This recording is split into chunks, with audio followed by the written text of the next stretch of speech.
Views and opinions of any of the guests of After Hours AM are not necessarily the views and opinions of After Hours AM, its hosts, its staff, or any of its affiliates. Welcome to the After Hours program.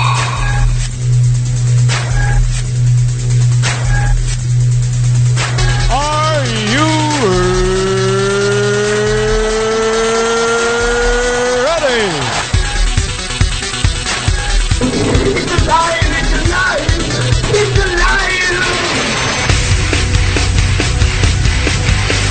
Now broadcasting live from the After Hours AM studio, Joel Sturgis and Eric Olsen.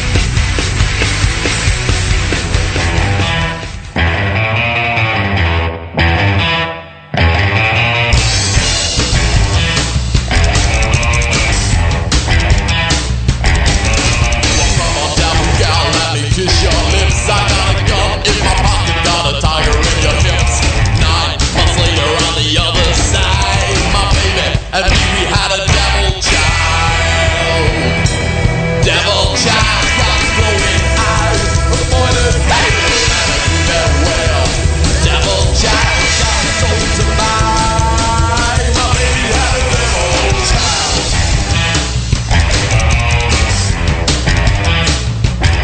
She got horns on her head and on fire. Demon seed at night, breeder wish your desire. A dead child of guns. A favorite drink, a job to the devil card. Devil child. And good evening, everybody. Welcome to this edition of After Hours AM, the Criminal Code. All things true crime tonight. I'm your host, Joel Sturgis, right along with me, Eric Olsen and Dr. Clarissa Cole. And we got a special treat for everyone. John DeSouza is joining us as, we talked about Smiley Face Killer with him, and now he's coming back with another equally bizarre case. And, wow, makes you never want to go hiking, Eric. Ever. This is very, very disturbing. And our very brief preliminary discussion with John is heading into even darker waters than I imagined. Yeah, well, for everyone that's first time they're hearing John is a former FBI special investigator. I mean, he was the real deal, a G-man. And he's written a lot of books, done a lot of investigating in true crime and in the paranormal.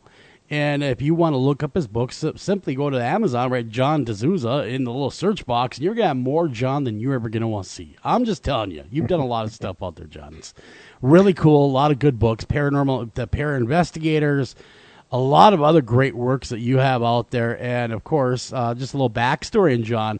John also was one of the investigators, unless I misunderstood you, that worked on the Unabomber case. That is correct. So that is yeah, and that case on its own is a whole show we could talk about. But tonight we're going to Panama, and we're going to be going hiking with John. John is going to take us down the path of disappearance. Right. So it's kind of creepy, John. I'm going to let you kind of get us there and tell us briefly a little bit about the case. Okay.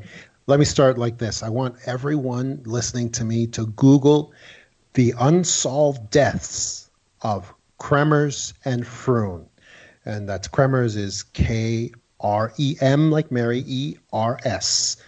And Froon, which is F like Frank, R like Ralph, O-O-N like Nancy. The unsolved deaths of Kremers and Froon. These are two young ladies from Holland. They are Dutch citizens. They were young ladies. Their full names were Kris Kremers, 21 years old, and Lisanne Froon, who was 22 years old. Just kids. Just exactly in the flower of their youth. And one of the reasons I want people to Google this is because there is so much evidence, documents, so much detail out there on the net that everyone can look at. They had a camera that was completely shot out. In other words, completely shot with over 100 photos throughout this ordeal that they went through, and it was recovered. And all the photos made it out there onto the net. There's all kinds of documents and information about this case. And these were two very beautiful young ladies who went to in April of 2014, made a trip, went to Panama, to a town called Boque, Panama, and they were taking classes and learning Spanish. That was the whole deal of what they were doing. They were sent there as students to learn Spanish, and they were going to school, and they decided to take a very well-known, very popular tourist trail that went for a couple of miles through the forest. And this wasn't just some little walking path. This thing was a major, wide, very well-traveled tourist path, complete with little ropes and little stations and little resting areas for tourists where they could stop and take pictures. This was a very well-known, very well-traveled Basically, path. it's so dumb Americans like me can go there and feel like we're in the jungle and still be safe. Is really what it is. Okay, that kind of tourist trap. Okay, exactly. And as a matter of fact, it would have been extremely difficult, like the local government said, it would have been extremely difficult to actually go on this hike and get lost from it, because this path was so wide and so well traveled. You know, when you walk something, when something is walked by thousands and thousands of people for so long, it becomes a very well-worn sort of path. Sure. And so it was. The way we know this is because the parents of these girls went there physically and walked this entire path and reported back details of what it was like.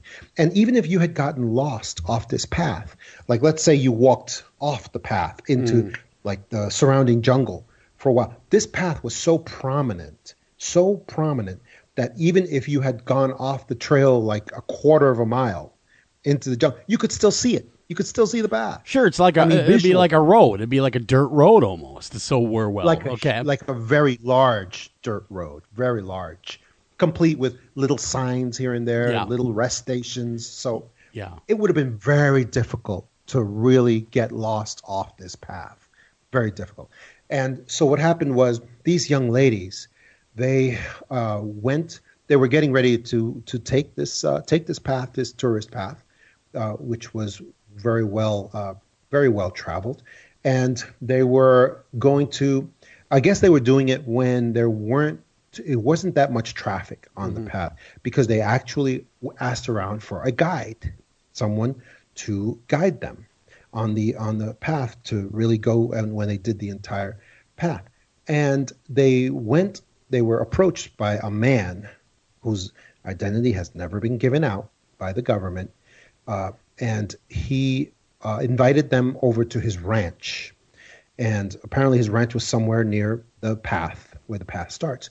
They went to that ranch, and then it's reported that they decided not to use that guide. And they left. And shortly after that, they took the path themselves. And they were never heard from again. So these two young ladies that are obviously smart young ladies that were in there learning in Panama on a learning expedition / fun trip, you know what I mean, because they're going to see the sights while they're there. They decided to go on one of the most well-known walking paths in Panama, which, you know, quite honestly, as I said earlier, it's a walking path through the jungle for idiots kind of thing. There's just no way you could lose your way unless you're totally willfully trying to lose your way. Yes, exactly. And so, wow. And so they run into this rancher that has never been named, and that he would have been... I got to play devil's advocate go on that, though, Joel. I'm sorry. Just to throw suspicion or to throw shade on the rancher just because he's never been named. If it's clearly not a person of interest and somebody that has a good business, I don't see why they would name that person. Do you know what I mean? Like, I got in U.S. law enforcement, we don't either. Yeah, no, I because totally get you. But he was the last person to see these young ladies alive. Well, it doesn't mean they I wouldn't think- talk to him, but to name him as a possible suspect when there's not necessarily any evidence of foul play. I mean, that's what I want to get to. Right. Is there evidence Right. of foul play? But I or are do these two believe- girls that got in an injury accident and couldn't make it back? Right. But I do believe he should have been named as a person of interest at the very least, and therefore his information provided. Because simply on the fact that not even as a suspect, but just on the strength of the fact that he was the last person known to have seen these two young ladies alive. On that alone, should be enough for him to be named as a person of interest, because what happens then is that then his identity is given out, and then further investigation can go forward involving him. See, that's the key. That's one of the keys here. But in order to understand that, we have to tell the whole story, basically. Well, what I'm reading here is I always read the articles and try to think of the rancher sees him and they don't name him, which Clarissa brought up a good point. Why would we name someone that, just happened to run into him? I totally get where she's going with that too. But he was the last one to see him alive. Now, how long did it take from their disappearance to them looking for them? What was the lapse in time? How many days or weeks are we talking about? I believe it was about a dozen days. It was coming close to 2 weeks, and they were not found, until, of course, much later. Although they were reported missing, it sounds like pretty much right away, I guess, because the dog came back to the host family. I guess the dog made it back to the host family. There was a major search. Yeah, because the Panama, dog right away. Sistema Nacional de Protección Civil. That's because the dog knew the way. The people who fly around in airplanes looking for people, in other words, went looking for them right away. Yeah, and the search went on for quite a while. Absolutely nothing was found, and the search was called off. It wasn't until 10 weeks later that a local tribal woman brought in the blue backpack to the police. That was about 10 weeks later. Exactly. And what that should have done is explode the theory of the local government that said that this was an accidental death due to them getting lost off the path. Because what happens is, once there was a retrieval of that backpack, and I'm just talking about that one item, once there was a retrieval of that backpack, it was evident that they had supplies that were still in that backpack, like untouched. They had other things that were there.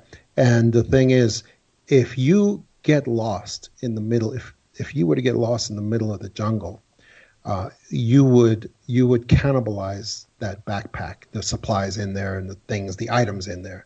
You would use them up completely in this desperate bid to get back to civilization. And if somebody, but like speaking as a girl, not wanting to, like, what if, let's say, somebody fell and maybe broke an ankle or something, you know what I mean, and they couldn't make it. Like, do you feel like the bond between the girls was very strong? Like maybe the other one wouldn't have left her there. Do you know what I mean? Unless she was, she probably wouldn't have, unless maybe she was deceased at that time. So do you, okay, now the official report here is that they fell off, they believe they could have fallen off a cliff, is what I've read in some of the different reports. They believe that it was accident. Well, of course, they're saying it's accidental all the way along. The Panamanian government has released a statement saying it was a tragic but accidental death. Now, what did they find? Not only that, they didn't release the picture of the cliff. You're right. They did not release the terrain they were found in, as far as the cliff area that they suspect they fell off of. But they did find remains of some sort of the girls. Didn't they find a foot in a shoe, which is disturbing as all hell, and a pelvis? Yes, they did. Yeah, very disturbing stuff. I don't want to fall off any cliffs anytime soon. But the most disturbing thing that they found was, like I said, there were several items of clothing and supplies in that backpack that appeared pristine, like untouched, almost as if the backpack had been confiscated from the girls for a period of time. And then they also found the cell phone of one of the girls that had a lot of data on it. Mm-hmm. One of the items of data that it had was that fairly soon after they were lost, there were several attempts to dial 911, and and then there was no activity on that phone for 10 days. Now, could it be possible, John? I don't mean to cut you up, but it could be possible they're both so injured that they did try to call 911 and they succumbed to their wounds? Well, the problem with that is then 10 days later, okay. Then there was activity on the phone again. Many calls again, more attempts to call 911 and several other things. But there was this expanse of 10 days where the phone was attempted to be used to call 911 at the beginning of 10-day period, and then again not used at all until 10 days later, when suddenly you see on that phone many attempts to call 911. Now the phone was. Oh, go ahead, Clarissa. I was just going to ask, this is a dumb question. I apologize. John, you probably know this because you're federal, but is there 911 in Panama? It's actually, I read the article too. It's not, it isn't, the numbers aren't 911, but yes, they have a 3-number emergency service. Okay. And just doing the background, just to move it along from a slightly different perspective, what John said was true and all super interesting. The thing I find most damning, and what to me is as far as anything I've read thus far, and I didn't get that deep into it, but the most disturbing thing is those later calls after there was a gap. There were a few attempts throughout. The one phone died quickly, but it was the 11th. So, it was a long time. It was almost, I guess it was 9 days. Between when they disappeared, or actually it was 10 days, and a last attempt was made on the other phone on the 11th. But the oddest thing, the strangest thing is, and I'm sure there's explanations for this too, natural explanations, but all of those later attempts to use the phone used the wrong password to try to get into the phone. True. And they never got into the phone because they were using the wrong password. So unless the girl had become deranged and couldn't remember her own password, it would appear someone else was trying to use that phone and trying to break into it. They could have traded phones at that point. Or they could have traded phones. That's a good explanation. Yeah, and that's why they would not have known each other's passcode to get into their phones. Well, now the phone was found near the remains. Am I correct? I believe so, yeah. Okay. No, both phones were in the backpack, the blue backpack. Okay. Yeah, in the blue backpack, and that was found further down than the remains, if I'm not mistaken. That's what was found first. Yes. Well, do they believe, or has there been some... I guess what I'm going to ask is, what about the families and all this? Did they have an outcry for further investigation? What happened to these kids? Of course they did. And there have been journalists from Holland who have advocated for some investigation on these young ladies, the Dutch government, to launch something into this and to get some answers.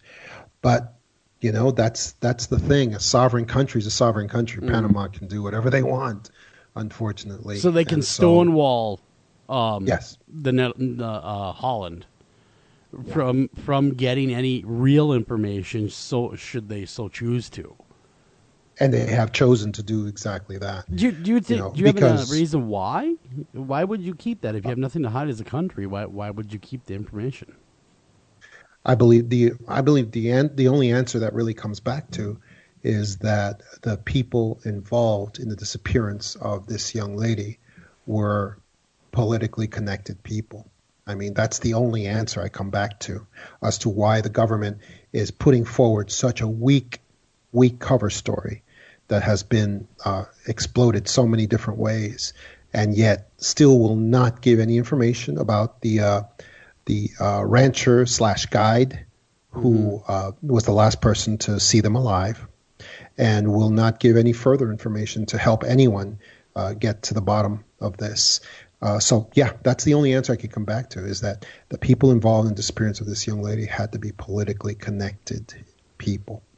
And so there is no other real answer, because the government even said, okay, they fell off a cliff.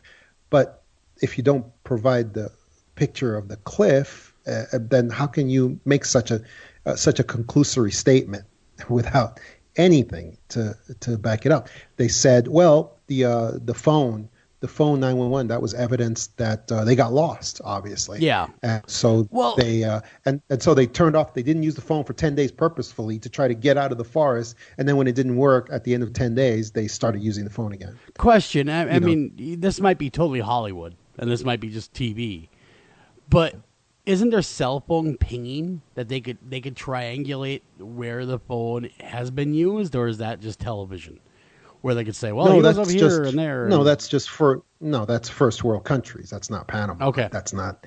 That's not. I'm thinking with my Western mind, and Panama is a third world country. It's a pretty well, done third world country, but third world country nonetheless. Now, looking at the case, and Panama turns around, they say, well, they fell off this cliff. They don't release any, like you said, any evidence of the cliff. The phones were used, but to no avail. It was as if someone that didn't know their passcodes were trying to get into it. Is it possible a hiker coming by there found these backpacks and just opened them up and said, oh, look at this, I found a phone. Let's see if it works.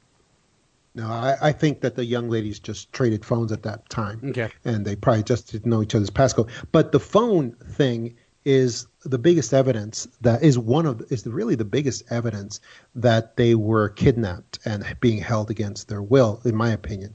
Because what happens is, if you were desperately lost in the middle of the jungle, or any of us, especially if you're a very young person, you're not going to have the discipline to go ahead and try to use your phone to get help, and then have the discipline to say, hey, wait a second, I don't want to use up the battery.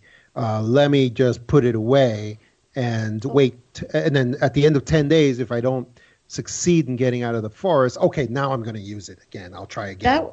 I do want to make sure I'm clear on that, though, because and this could be totally wrong, one of the articles I read, though, said that one of the girls was definitely trying to conserve battery, and they can tell because she would call 911, like look for a signal, and then the phone would be powered down and then powered up again to call 911 and then powered down. I mean, they weren't so young that they wouldn't, you'd think, at least have some idea of that. Maybe not that long of a time, though. And I could agree that that's absolutely true, and that's probably exactly what she was doing, but that doesn't answer not using it for 10 days. Yeah, that's a long time on the wilderness. The only thing that answers not using it for 10 days is that the phone and the bags were probably taken away from them while they were being held and tortured and God knows what.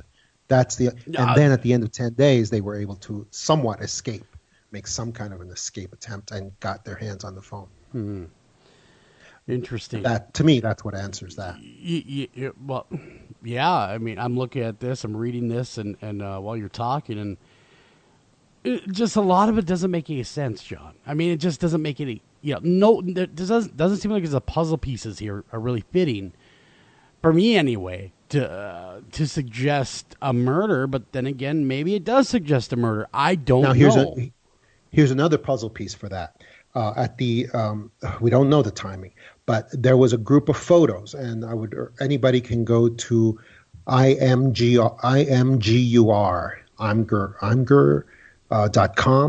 and just put in their Froons and Kremers and Froon, and you can look up all the pictures taken from their cell phone data, every single picture. There's a large group of pictures there that were taken in the dead of night, pitch black jungle. So this I don't mean to cut you up, but this would suggest they lived past the alleged fall off the cliff. Exactly. Now, not only that, if you're being held by somebody anybody, and you're thinking, okay, I got to try to escape. Is it easier to escape during broad daylight or in the dead of night? The answer to me would be it's easier to escape at night. Now, there's a large group of pictures on there that are being where it's being flash photo light usage of the camera. In other words, when you're let's say you're gagged and blindfolded and taken somewhere in the jungle, you don't know where you are. You finally attempt to escape. You finally get to escape, but it's the middle of the night. It's a jungle that's not lit, and anyone who's been in that kind of atmosphere, it's pitch black. I mean, absolutely pitch black. You can barely even there's not even any light pollution, so that you can't even see your hand in front of your face. Yeah. So the camera was being used apparently to light a path for the person who was using the camera. And there's a large number of pictures like that, and anybody can see them. They're online, and the person is just using the camera in a desperate bid to get through that dark jungle at that time, which they weren't successful, unfortunately. I was a member of Search and Rescue for years, and people do kooky things, man, when they're scared and lost and injured. They do things you never expect them to do. That's true. You know, their minds just go aflutter with being lost and injured and hungry, and because it only takes 7 days to die without water. I mean, it doesn't take that, and especially we're talking about a hostile environment. Not only do you have large animals out there, carnivores, but you also have the small ones, which are even worse. Such things like mosquitoes. Mosquitoes down there are huge. They're like the size of softballs. That's what I'm looking at right now. That forest is very heavily infested with mosquitoes. So is there any chance that, basically, in a nutshell, they were driven insane? Yeah, well, they were probably insane with fear. Exactly. That's exactly what you just said is why I'm saying nobody in that pair of girls would have had the discipline to not use their phone and power it down for 10 days or for nearly 10 days. That just wouldn't have happened because of what you just said. The panic factor sets in. If you're injured, they would have used up their phones pretty quickly, battery and all. They would have used it up. The only way they would not have used up their phone in that panic sort of atmosphere is if the phones were taken away from them. Because they were not packed for in any way, shape, or form for a jungle retreat. It wasn't like they were going to go, as far as I could tell by the contents of their backpack, they were not prepared for those circumstances at all.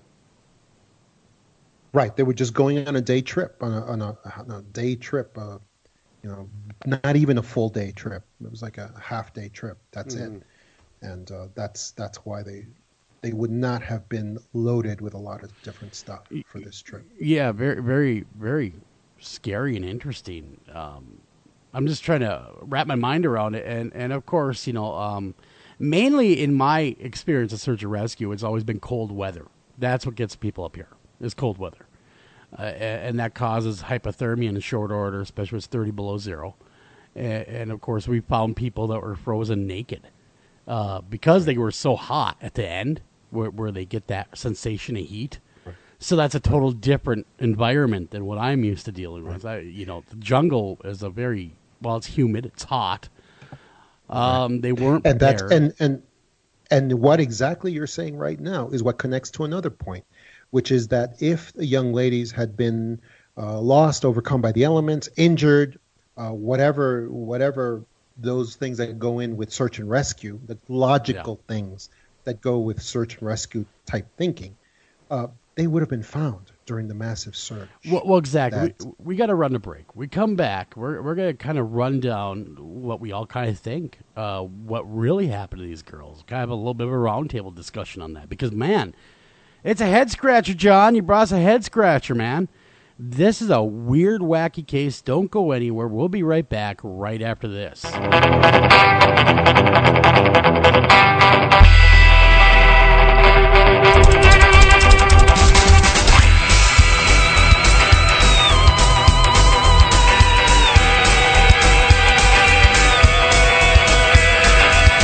rainbows from above the sky, the night crawls through my curtains.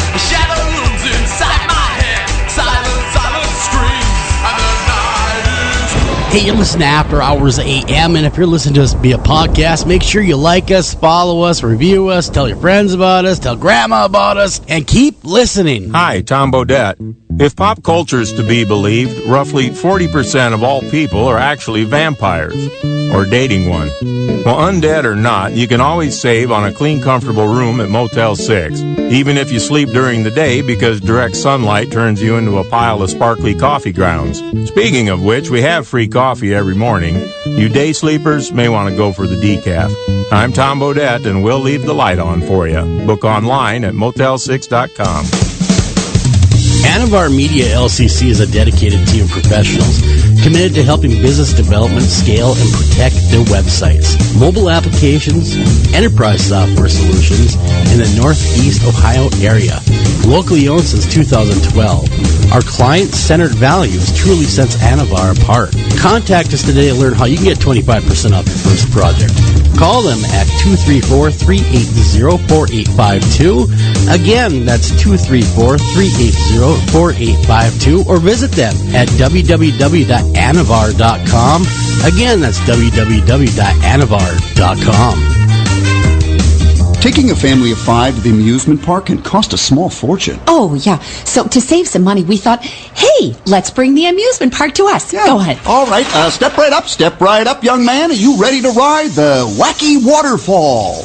That's just the bathtub with the shower head running. Nope, it's the wacky waterfall. It's the shower, Dad. Waterfall. Wacky. There's an easier way to save. To get a free rate quote, go to geico.com. Then buy online, over the phone, or at your local Geico office. Hey, everybody, this is Joel Sturgis, and did you know that After Hours AM and America's Most Haunted have a great new website out there? You're going to want to visit America's-Most-Haunted.com. There you can get all the new content from all the writers for America's Most Haunted, as well as the great haunted headlines everybody loves each and every week, as well as catch After Hours AM live right there, along with podcasts, past shows, and get to know your hosts, as well as contact us all in one stop. You're going to love it. You're not going to want to go anywhere else. So come to America's-Most-Haunted.com today. You're listening to After Hours AM. Do you have a question for the guests or even the host? That's really easy. Go ahead and email those questions to afterhoursam@gmail.com. Are you feeling like picking up the phone and being part of the show? Call us at 612-326-6874, 612-326-6874. Come be part of the madness. Rubs the lotion on its skin or else it gets the hose again. Yes, you will, precious. You will get the hose.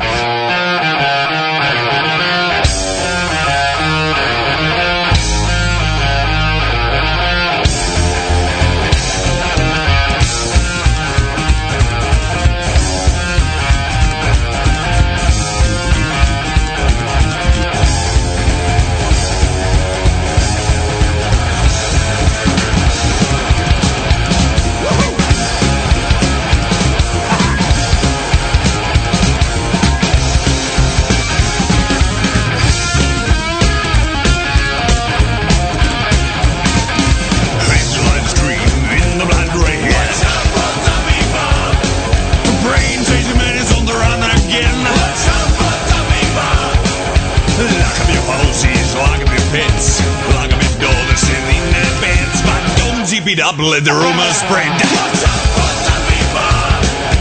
Don't you try to catch my blind.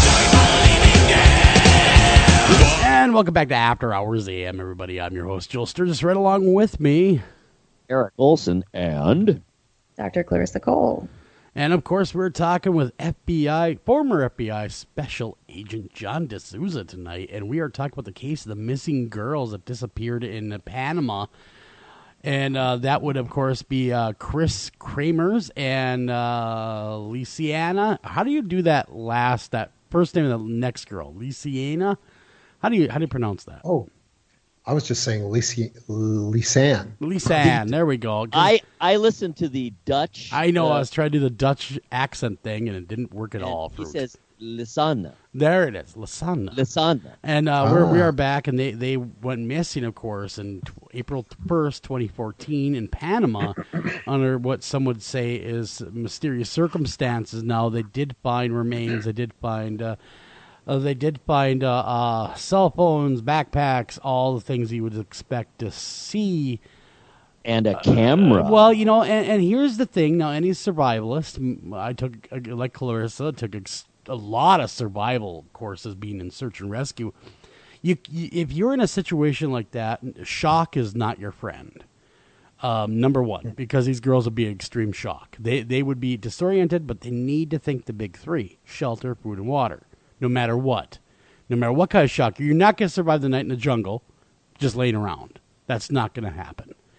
Was there any evidence? I suppose they were so injured maybe at this point, but was there any evidence any of that went on? Did they try to somehow prolong their life by either getting to a sheltered area, do anything?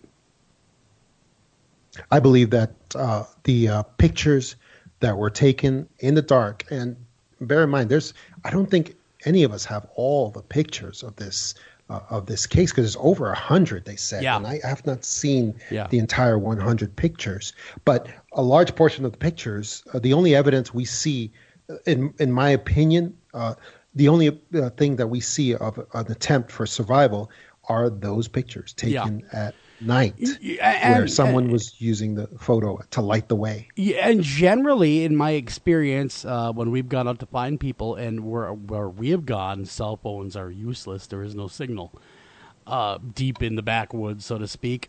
Generally, a lot of people, when they panic, they'll use their cell phones as last resort to light their way. A lot of them come with a light feature, a flashlight feature.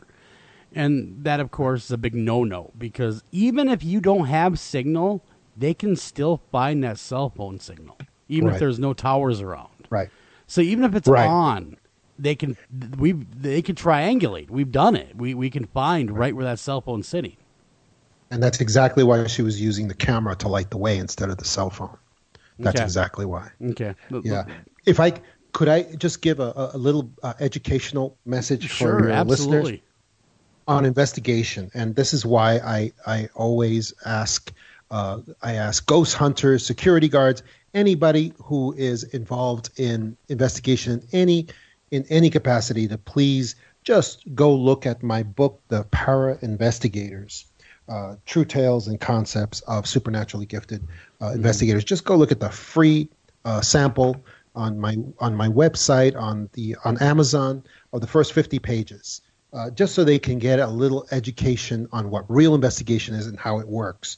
One of the most important things that I've had to speak on recently is the 5 S's of investigation in the field. Mm-hmm. These are 5 steps that if you don't see them being done, if they're not being done properly, and that they're not being done completely, either the investigation is being bungled, or is being done on purpose. And those are the 5 S's. Seal, when you first come upon the scene of any paranormal mystery or crime, it's the 5 S's of investigation. It's seal it, separate, sample, survey, and statements. That's it. You seal the scene of what you think the probable area of the crime or paranormal mystery is. You separate, means you separate the witnesses, or you separate artifacts, whatever. Separate these things carefully. You sample the scene, of course. That's a step we all know from CSI. Collect, document, preserve, sample the evidence, materials. Make sure you use whatever technology you have to get samples. Then you do a survey the scene. That's just visual survey and preliminary exam of materials, photos, and photo log as well. Mm-hmm. And then final is statements. There's always witnesses. Here's the trick with statements. There's always witnesses. It's just a matter of finding them. Well, even if it looks like there aren't any, they're there. You can find them. Yeah. And when you see a case like this where those steps were not taken, then either that's either incompetence or purposeful action. Well, who are the people that found the remains? The local Panama government authorities. So they find the remains, and of course they're able to ascertain that the shoes were sold in Holland. So obviously, that's them. I'm sure that's, hey, who else had Holland shoes running around? And of course, now where were their bodies? Where were their heads? Were they eaten by animals? What's the thought? Because it doesn't say they found a whole lot of bodies. Not much of the rest of the bodies. If they had been eaten by animals, there would have been blood splatters all over the place. And they didn't submit any pictures of any blood splatters or any other body parts, almost as if they were very carefully dissected and, So you think, rid of. you think, in your opinion, I mean, and of course it's valued, don't get me wrong, it's very valued, that they were held? I do believe that, yes.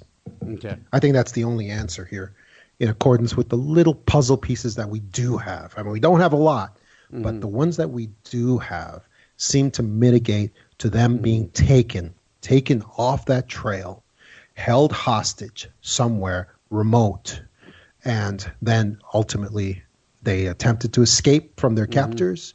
One of them may have already been dead at that point, but the other one attempted to escape from their captors and were unfortunately recaptured and ultimately killed and disposed of.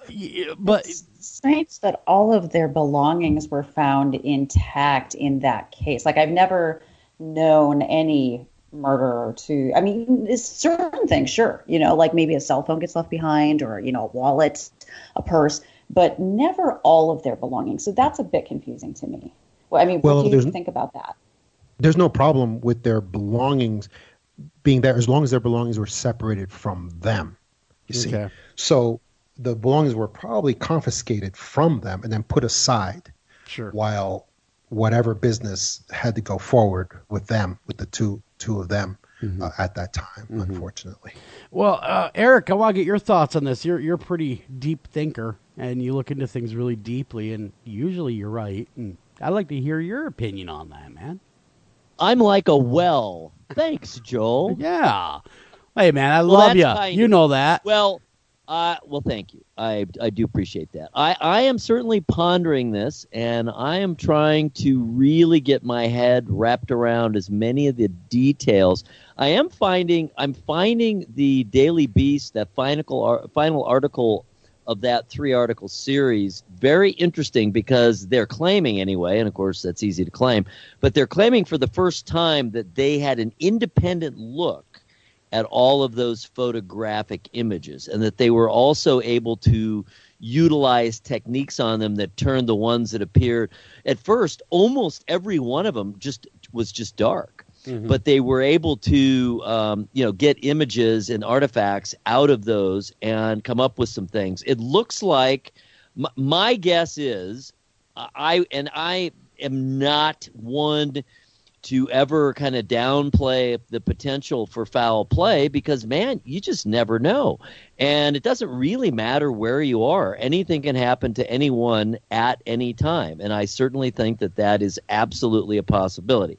The facts, as I am absorbing them and sort of processing them through my mind, is reminding me that, and triggering the thoughts, that once people get lost, and once they're lost in a very alien setting, and they were in the forest, they had no experience with that. Remember, they're coming from the Netherlands, which is a urban and farm type setting. There's certainly no jungle there.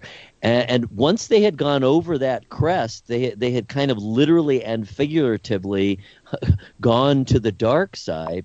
And I think they just kind of continued on, and they lasted. It's remarkable. I think they lasted as long as they did. In other words, over a week. At least one of them did. And I think that eventually, and it looks like through these images that they were trying to leave markers.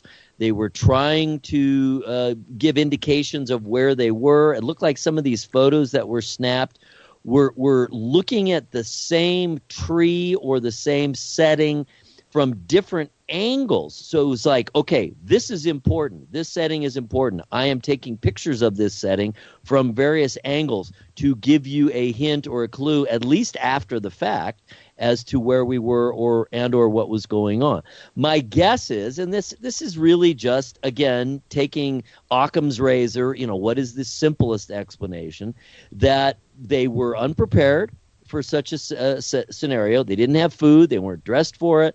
And even though it's a tropical setting, when you're up that high at night, I guess it could get cold. And it was still early enough in the year that the nights could get cold. And then once the rains came, they were very lucky in that they had several days, apparently, when it was dry. But once the rains came, oh my, then just all hell breaks loose. And the visibility is virtually nothing. Yeah. Any kind of markers, any kind of indication of where you are, where you've been. I'm reading here that guides themselves have found themselves just walking in circles through that kind of a terrain. So my guess is kind of just the simplest explanation, that they got lost. They tried really hard. They were athletic. They were intelligent. They held out an awful long time. They were able to find some kind of food and water, it would appear, at least for a while. But then eventually something happened and they succumbed. The other reason for that, and of course this wouldn't be contradicted if they had been, tossed into the water. Had they been murdered, the same thing would have happened. But eventually. The remains that were found, and there weren't many, there's 33 bones I'm reading, and almost all the bones, all but that pelvis almost, were from the one girl's foot. So it wasn't a very complete, set of remains, that's for sure. But that's simply, and it was found scattered over quite a large area. And I think the assumption there is that there was flooding and it was carried on water. So that would be my guess into the situation. But I am more ready, willing, and able, and in fact, in some ways, eager to hear any other additional details that might lead us to another conclusion. Because, hey, this is a true crime show, my friends. So carry on, John. Yeah, the simplest explanation that accounts for the little bits that we actually know is not that they were lost off the trail. It would be that they were kidnapped, tortured, and killed. Then dismembered. The bodies were disposed of in a manner that they thought was secure forever. But like you said, the rains came and some animals came, got a hold of that foot, got a hold of that pelvic bone, and took it away from wherever they disposed of those bodies. And it also, that's the simplest explanation also that explains the government's response, the Panamanian government's response of non-cooperation and very weak cover stories.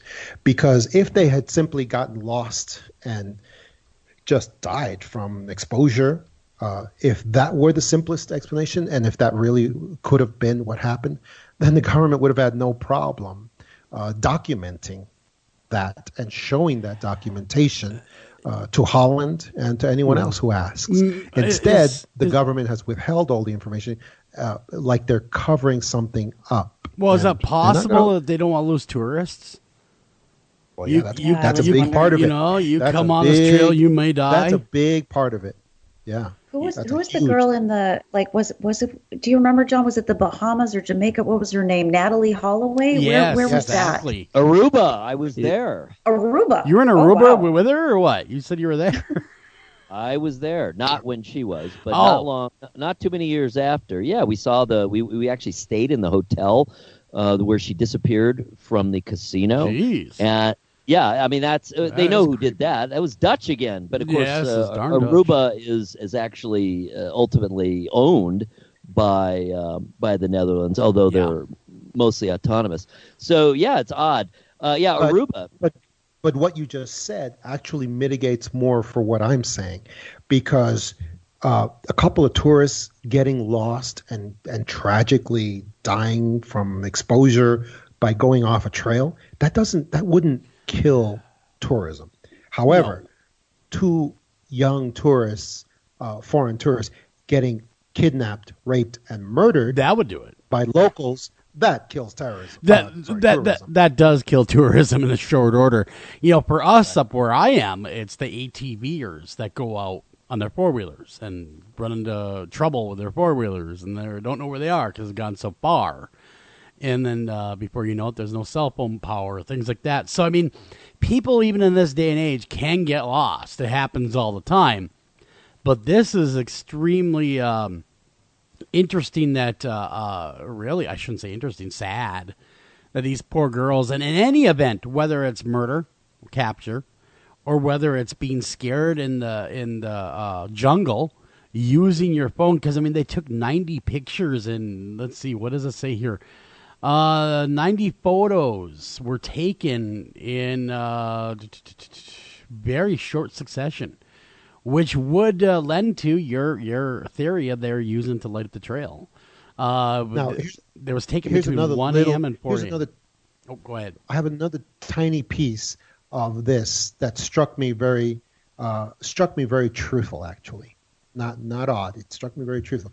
The reporter from the Daily Beast, he actually spoke to the person of interest, the guide rancher, who was the last person to see them alive. And did he release the name? No, he did not, which is pretty interesting. It's like, you're like this journalist rebel for this, and yet you won't give the name of the guy that everyone wants to know the name of. It's very interesting because this guy, if you think about it, these are two very attractive young ladies. They met with this guy. He was going to go as their guide. Suddenly, they decided not to use him as a guide. Well, what are the range of answers as to why they would have decided not? Maybe he was acting creepy towards them, I would say is the most likely possibility. And they decided the guy was a total creep and just decided to go on their own. Now, but the piece that I found very interesting is that the Daily Beast reporter describes the conversation. He called this guide on the phone and he said, "I need an interview with you. This is really important." And the guide screamed out something interesting. He says to them, "Listen, I don't want to talk about this anymore." And he says the words, in Spanish, of course. He screams out the words, I did everything I could to help those young ladies. There's nothing more I could do.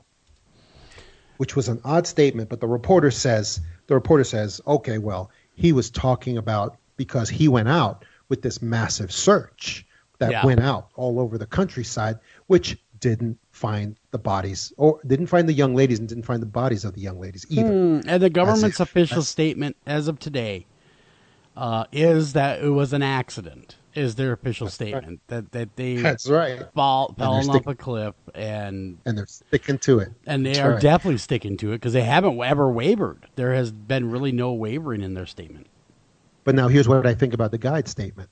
When he said, "I did everything I could to help those young ladies," I don't think he was talking about going on the search to try to find their bodies, because I think all the locals knew they weren't going to find their bodies because they knew very well that those bodies had been hidden and dissected and put away very carefully until the rains came, of course, and then that was a different story.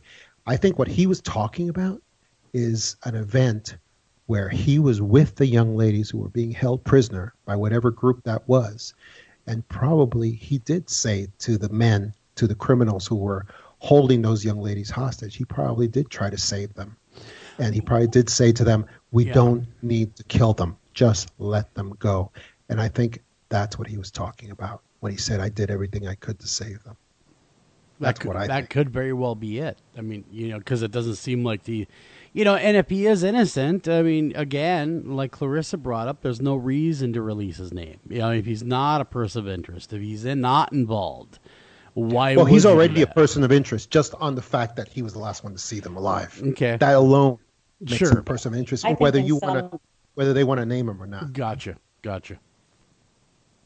Huh. See, now, years ago, I used to be a guide. I used to guide for white-tailed deer. And one of my clients shot a deer. And he ran away. And I found it several days later. And by the time I found this deer, there was nothing hardly left of the deer. And that's just a normal forest. A jungle, it would seem, would cannibalize that much faster. Because you have more chances for carnivorous animals, monkeys will even eat human beings. Yeah, and what you're saying is exactly why we were able to get that pelvic bone, that foot. It's because after the rains dislodged to wherever they buried these the remains of these poor young ladies, some of the animals did get these pieces and start bringing them out and exposed what these guys had buried, unfortunately. Clarissa, what do you think?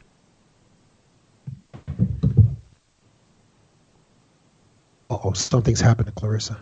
Well, anyhow, yeah. Oh, I'm sorry. I'm here. I was on mute. I apologize. Yeah, I'd like to get your 2 cents on this. What you think? I mean, your workup on this.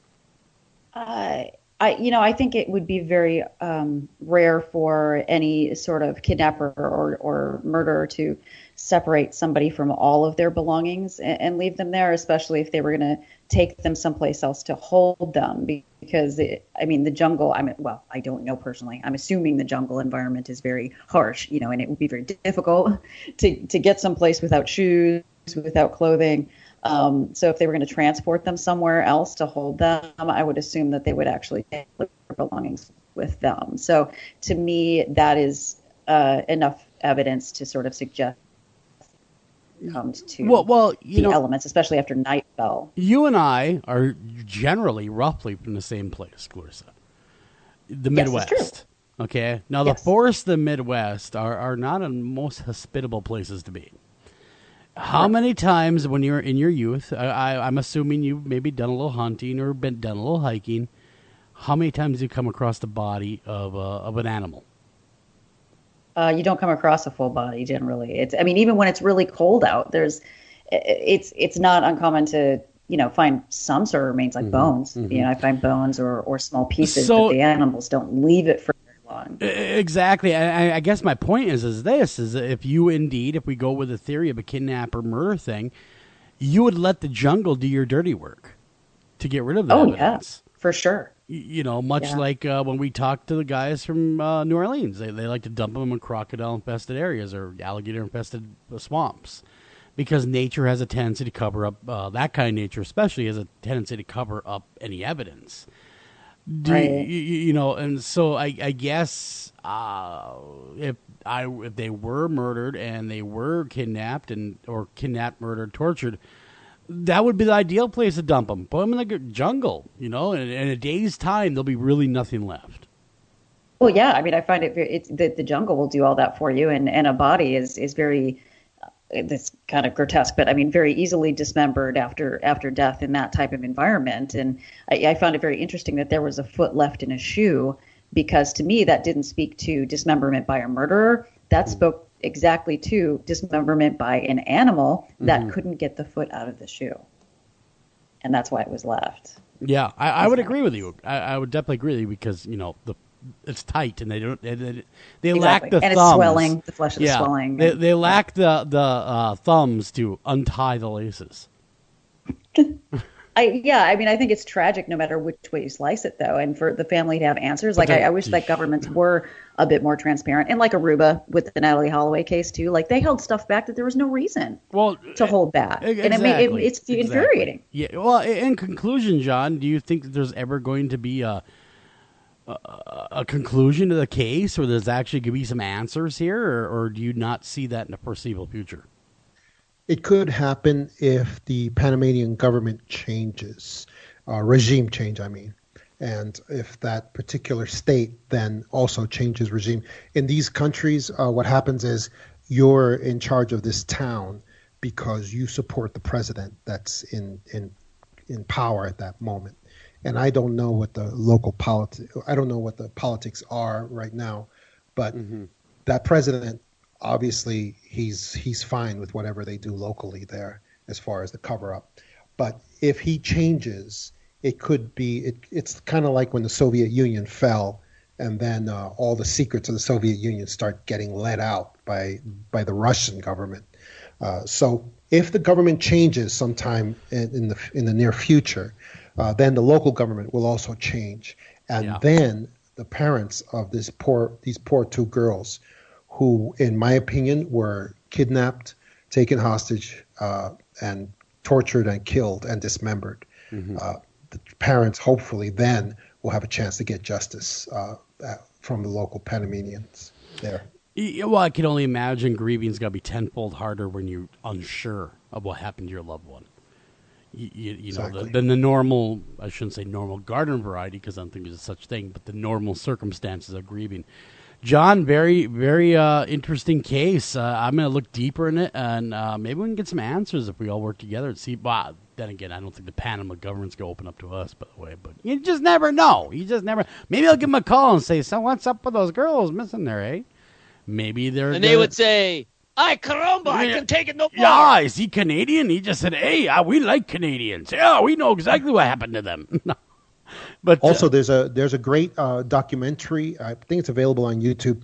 That's by by a journalist from Holland that is on Kremers and Froon, and people could just Google Kremers and Froon documentary, and they can find it. And check it out. The little piece of it I saw was excellent. Yeah, check it out. Check out John's stuff out there. Of course, lots of good stuff. And again, John, thank you for coming on the show. And boy, oh boy, we're going to keep our eye on this, and we'll be right back right after the Fox News. Don't go anywhere. We'll be right back right after this.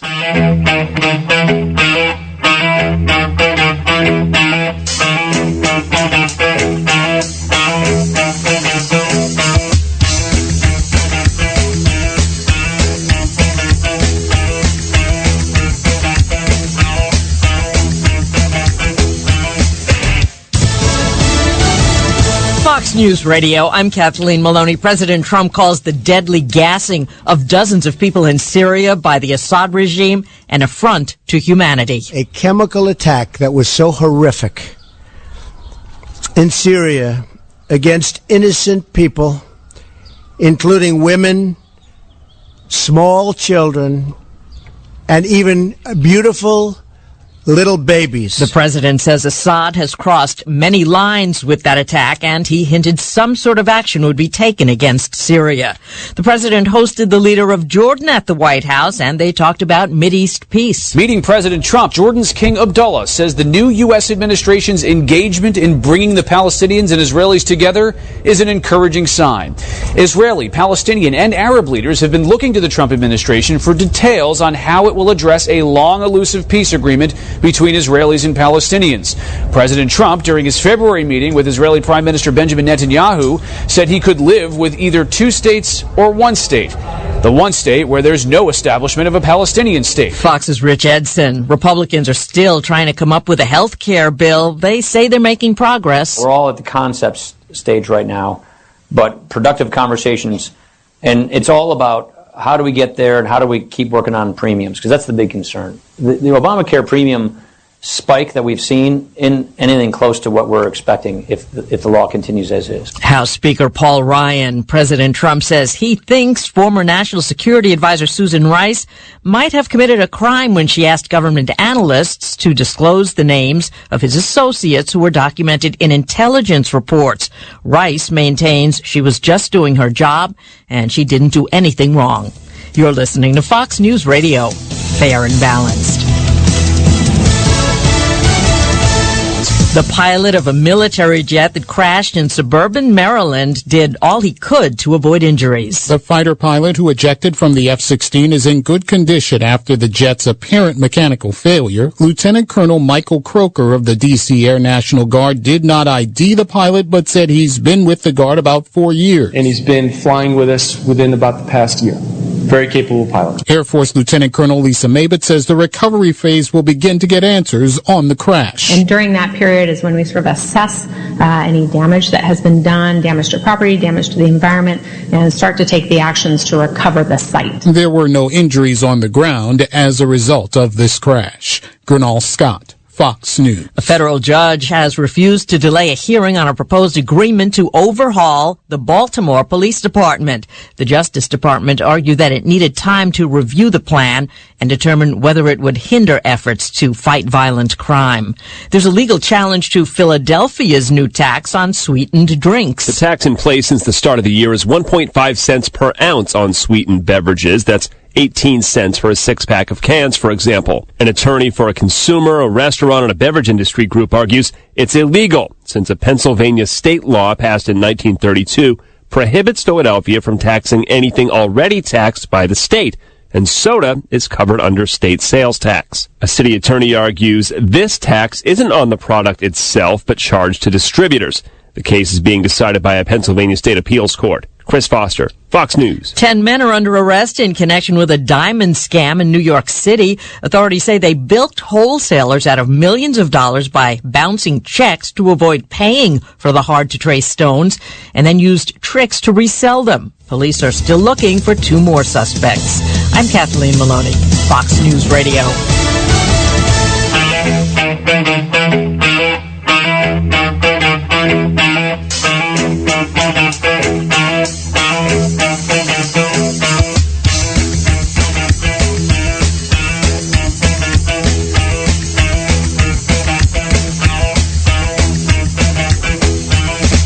And welcome back to After Hours AM, everybody. I'm your host, Joel Sturgis, right along with me, Eric Olsen and Clarissa Cole. Or better known as the Three Amigos of True Crime. Hey, by the way, guys, do I sound better this week? You do sound better this week. Could it be you're back in your own studio? I'm not talking on a cell phone at the Portland airport. All right. Yes. Yeah, awesome. My wife is not taping up a body. Well, that is true. Her last at her victim. late father's home from the Wednesday night show of 2 weeks ago. True. In fact, one of our friends on Facebook says maybe the taping wasn't of a body per se. Maybe they were trying to forego the funeral costs. I said, be quiet. Don't you even go there. Sadly, he had already been cremated, and this is how big a man Bruce was. It takes 2 boxes to hold his cremated remains. That's a big dude. Again, our heartfelt condolences to your wife and, of course, your family. And we're glad that you're back, and no one tries to make light of it. They all missed you. We missed you. Greg Bakken, he sat in valiantly, though. He really did a bang-up job. Nothing but good things. And, nothing but good really, things. we welcome him back. He will be the fill-in in the foreseeable future. Should we need another co-host to step in, or maybe just someone to come around and geek around with us for a minute while we talk? I appreciate. Well, you know what? We should have him on as the guest. We should. We'll get that arranged. We had him on the first hour last week, but people want more. They really enjoyed what he had to say last Thursday about the ghost box. But one thing I do have to mention before we jump into true crime is the stuff that's going on in Syria. That these people have been gassed. It is just reprehensible. In no way is that to be supported at all. And now I actually have to say, yes, on this issue, I do agree with Donald Trump. There has to be something done about this. We cannot just let this happen. I agree, and I was absolutely impressed, 100% impressed with his, President Trump's, statement today. I actually just happened to hear it. I was over visiting my parents, as I do, and she was watching the news, as she so often does. Yeah. She's a well-informed oldster, and he was on, and he was speaking to that very point, and I was very impressed. He said, I am flexible. I am willing to change. Yeah. I am willing to change my mind. And in this case, these horrific acts have, in fact, changed my mind. So absolutely good for him. I have nothing negative to say whatsoever. Not today, but maybe tomorrow. Not on this subject. Not one thing. He is right, and he is in the right. And I honestly really do have a somewhat different view of him.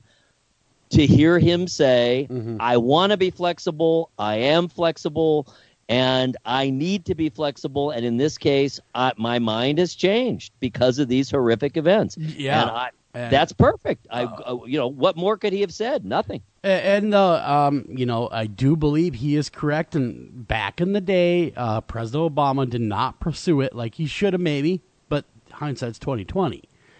Because they had told, just to be completely honest with everybody, they told everybody, hey, we got rid of our weapons, our gas weapons, our biologics, everything. We're done. We don't have any of that stuff.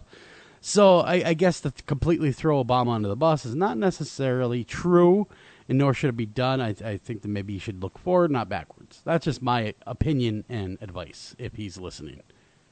Yeah. Well, I mean, how many enemies do we have, too, that have potential? I mean, there are governments, including our own, by the way, that still have smallpox, for God's sake. Oh, yeah. I mean, come on. If North Korea could get to us, they'd be all over us. Come on. Let's just be honest, But Anyhow, we got some great stuff. I didn't want to veer off into there because I wanted one time to have something unambiguously positive to say. There you go. And I totally ruined it. I'm like, screw that. Let's be negative for a minute. Passing the buck a bit. But nonetheless, he really did, to me, sound presidential in that statement and saying, look, I'm changing my mind. This act was horrific. We're not denying it. We're not pretending it didn't happen. It is unacceptable, and I have changed my mind, and we are proceeding differently. So, bully for him. I'm glad to hear it. Yes, exactly. And I'll leave that alone right there because we have some great headlines to cover. And that's my story, and I'm sticking to it. Exactly. That's your story, and we're all sticking to it. Clarissa, you have some great headlines, the old hopper for us, don't you? I do, and this one is. Where do you go, by the way? Do you leave the room, go hang out somewhere? No, I put myself on mute so you take can't a shot of Yag. Okay, this is my water. See, it makes noise. It's terrible. So we thought you were over in the other room doing shots of Yag or something. Oh, it's not my turn to talk. We thought you were icing down a body. Yeah, exactly. Well, there's that. I mean, that's always so loud. That's why you own so many freezers. She didn't have any tape. No, I got to ask Dawn. She used it all up. She likes the gorilla tape, Dawn, I'm sure. Strong. But anyhow, let's keep going here. Woman held victim for 2 years tried to impregnate her with boyfriend's sperm. Wow. This is a Florida case, so I guess. Of course it is. No Florida man this week. This is a Florida woman. Florida woman. This is like the worst. I mean, I can kind of make fun of it in some ways, but this is the worst story, I have to say. It's a Florida woman who could face 20 years in prison because she paid $3,000 to have a Mexican woman smuggled across the border to be a pregnancy surrogate. And I don't know that this 22-year-old woman that she had smuggled it sounds like she was not a willing pregnancy surrogate. So it was a kidnapping, is what you're saying. I don't know. I mean, she paid money, but then she kept injecting the woman, the 22-year-old Mexican woman, with her boyfriend's sperm in an effort to get her pregnant. And by the way, just because I love this part of the story, she was getting this sperm from her boyfriend from his used condoms. Do you know what they put on condoms? Oh, spermicide. Spermicide. Yeah, that's stupid. That is dumb. And did the boyfriend not know about this, about the Mexican in the closet? I don't know. And how would you feel about that? Yeah. In the closet. Could you imagine? Build a wall. Yeah. A wall. Now we need that wall. But could you imagine that Craigslist post? Wanted. One Mexican woman to come be surrogate. You will not be able to leave. You will be held and bound. I mean, would you answer that? Another reason not to go on Craigslist. Oh, this brings up.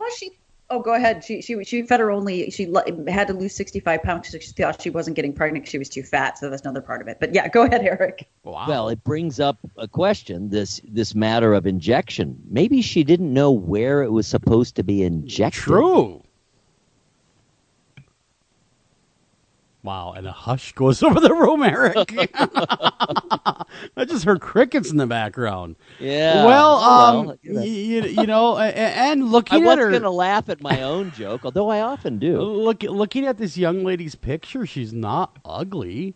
Why would she not want to carry the? Did she ever say in the article why she doesn't want to carry the kid herself, the child herself? I think she's maybe too old. Her name's Estella Clark, by the way, and she was 47, but she doesn't look 47 in that picture. No, she does not look 47. She looks darn good. I mean, she looks like she'd be like a secretary at a really nice place. Yeah, to me. Maybe. You know what I mean? Yeah, exactly. But here's the thing: is the Mexican lady. You can't hold people captive. Okay, Florida. That's not cool. And even if you continue pay to $3,000? inject them. You just can't do that. You just can't hold them captive and inject them with your boyfriend's seed. Just can't do that. It's against the law. And then starve them. Then starve them so they lose weight. Yeah, and then Yes, exactly. Starve them. Oh, that's going to help her get pregnant. Yeah, let's starve her. So, here's my actual question. So, if you smuggle somebody over, let's say you pay, $3,000 to smuggle somebody into your house that you're going to keep captive, and you're paying for their clothes, their food, their care, essentially. isn't that already having a kid? Exactly. As I say, wow, it sounds like she's already a child. Like, jeez. Let's just start with a young adult. Let's just start with the young adult. We're going to start with a young adult, work our way down, is what we're going to do. 22 years of misery. Yeah, let's skip that first few years. That's the diaper changing and everything else. So let's go for a 22-year-old. Good point. That really makes no sense whatsoever. And this story is just gruesome on so many levels. I can't believe it's only 20 years, though, in federal prison. Like, that seems, I mean, for kidnapping, in California, kidnapping is an automatic 25 to life crime. Like, I would hope so. Only 20 years? Yeah. Well, only 20 years. Florida. Well, she'll be 67, when you think about when she gets out. Her life if she serves the whole time. Well, do they do good time in federal prisons? I'm not sure. I think it's all good time in federal prison. It's all a good time over there. We in my neck of the woods here, we actually have a white collar crime federal prison camp. And let me tell you What's it called? Does it have a good name? It's just called Federal Prison Camp. Is what it's called. I don't know the name of it. I see it on the highway. Whispering Pines. Yeah, Whispering Pines. Northern Terrace. Country Club. But I do hear people that do work there. I know a couple guys, and they say, man, it's just like a country club. There's no work camp really involved. It's really not really. I mean, it's a prison camp, but it's like really easy work. Like licking stamps and crap. Nothing really, big to do. They're not exactly what they're doing. Resort. Yes, and I guess they have a tennis court there, hot tubs. Yeah, that's according to the people that work there. Yeah, they have tennis courts, basketball courts, movie theater place to watch films, and I mean these are for really rich people that decide to steal more money. Oh, okay. Yeah, that makes sense. Country club prisons. Yeah, see, federal prisons are always a lot nicer. Yeah, well, because they have the money. They're gonna throw them in prison, and it's already a millionaire. You always see that on the TV shows, on the investigation, on the crime shows. Is the culprit always wants to get federal, get tried federal? Yeah, give me a federal time. Because God, I don't want to go to a state prison. I want to go to a federal prison. One time, the advice I was given was if you're going to rob a bank, make sure it's a federal bank and not a state bank. And make sure you cross state lines. Exactly. So you're doing federal time, not state time. You don't want nothing to do with Stillwater Penitentiary. That's our big pen up here. You don't want that. That is not the good times right there. Okay, what's next? We got Cannibal Cop, right? Yes. This story, I think, brings up some really good talking points. So do you guys remember Cannibal Cop when that came out? That was 2013. Yes. It's not a movie or anything. Yeah, no, I remember hearing something about that. Yes. So he's a guy that his name is, I'm probably going to butcher his name. Gilberto Valle. And he's the Cannibal Cop. You're going to butcher his name. This was in Cannibal Cop. New York City, right? New York City, yes. So in 2013, he was brought to trial because of what he had posted in some chat rooms. And it's not, I don't believe that he was posting his intent on these chat rooms. It was just, different writers talking to each other sort of a thing. He was going on these chat rooms talking about his plans to abduct, torture, rape, and cannibalize a woman, thus the Cannibal Cop. Wow. But it was a chat room, and he was talking about his fantasies, not something he wanted to do, just, just a chat. I don't know how else to say it, just a chat room. And they convicted him of planning to kidnap somebody. And then he obviously became known as the Cannibal Cop. But then 21 months later, that was overturned because it's kind of like the thought police, don't you think? Well, yeah, that'd be future crimes. Yeah, that'd be like Stephen King going to prison every time he murdered someone in a book. Right. I mean, exactly. I mean, they're trying to convict a guy of fantasy or fiction of what he says in these chat rooms that he wants to do, and it could be for a book. Mm-hmm. And they come along and say, "Wait a second, you're planning to kidnap, rape, and cannibalize a woman. You're going to jail." And that's my best, hardcore guy I think that's probably how they sounded. Yeah, Exactly. 21. I mean, he spent 21 months, I think. 21 months. Now, okay, if you are, I got a question for you, Clarissa. This is the question from the listeners. If you are wrongfully convicted of a crime, and it's due to evidence tampering or just gross negligence upon the prosecution, when you're released, do you get a buttload of money? No. Why? Well, you get some money, right? Like the state usually compensates you, and then you can sue and get more. But I mean, is it like an actual buttload, if that's the technical term? Well, a lot of cash, like a windfall, like a lotto ticket being scratched. Do you get a buttload of money? I would think they would have to give you what you could have made on the outside. All right, back it on up. Bring in that buttload. All right, release the buttload now, please. Release it like it's taco night. Well, it's not just that. It's not just what you could have made in that amount of time. It's also like against future earnings because your reputation has been besmirched. Well, sure. So shouldn't they now, because it was their negligence, pay somebody theoretically millions of dollars that was wrongfully, through their negligence, convicted?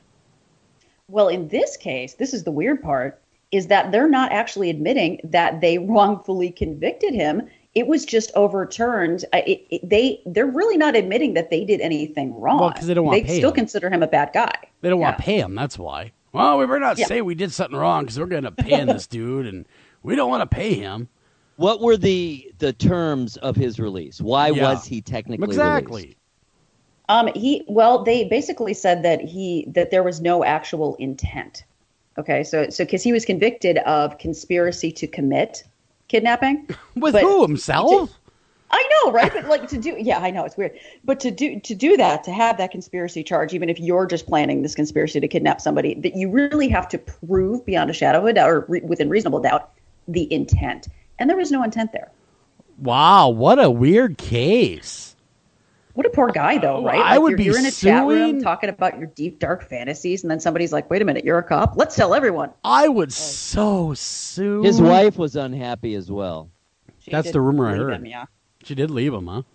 Yeah. No, but he wrote a book. So. Well, now it's time. We should get him on the show. I would like to, actually. We should get him on the show to talk about this.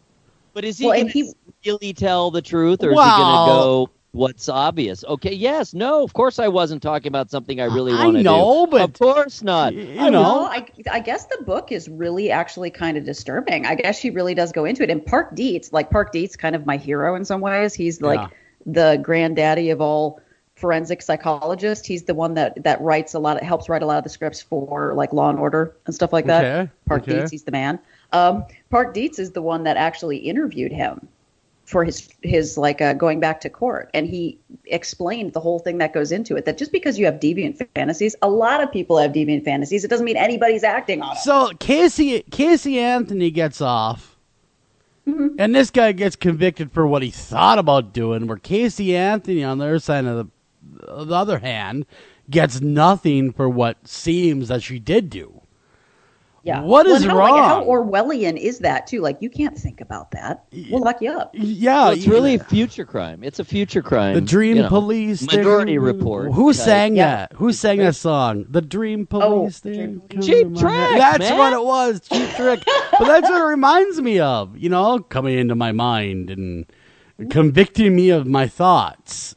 Just wrong. It's just wrong. Hacking your computer, and you're supposed to be anonymous in a chat room, and then all of a sudden, be the most boring person in the world if you hacked my computer. Seriously. Although if someone did come, because of all the weird things that we cover, if they did a Google search to see my browser history, they would. I search very weird things for work too. Like I get worried about that. Like, what if something happens to me, and then they start suspecting me, and then they look through my browser history, and oh god, how to get away with murder? Why did he Google that? What's that? Bombs? Why does he want to make a bomb all of a sudden? What's up with all this? No. I'm just researching an article on Asian porn. I just want to get... And really, to get to the nuts and bolts, so to speak, of Asian porn, you have to go experience the Asian porn. Exactly, I and did not know that. it's just meta. It's meta. You have I'm to. learning. It's research. Exactly. I derive nothing from it whatsoever. No. I was disgusted and appalled. It was so disgusting. reprehensible. Even though I watched it for 4 hours and 18 minutes, as you can see, I was disgusted the whole darn time. Every moment, and It I was had to horrible. force myself over and over again, saying, "Self, you must continue to watch this." Exactly. I did it for I've mankind. I've got a story. Can I share it really quick? Yeah. Oh, please. Please do. Like way back in the day, I used to be a hotel auditor. You know, the night auditor person that comes in. Yeah. And, the person that stands at the hotel desk, that everybody's like, why are they there? We have to do all the books and all that. I did this auditing, but then I had to audit all of the porn, Wow. that would come through. So when somebody was checking in, No way. I could see You're the- exactly how long they watched the porn. Do you want to know what the average time limit was, by the way? Because I actually calculated this because I was interested. Well, depends on the ages, but I would say, 18, 19 minutes? Nowhere close. How long? 9 minutes. 9 minutes? 9. And that would explain why I you're... would want to charge them for the full movie, and they're like, I didn't watch that movie. And I'm like, no, sir, you watched 9 minutes and 15 seconds of it. You watched at least the trailer, buddy. Well, at least it was effective.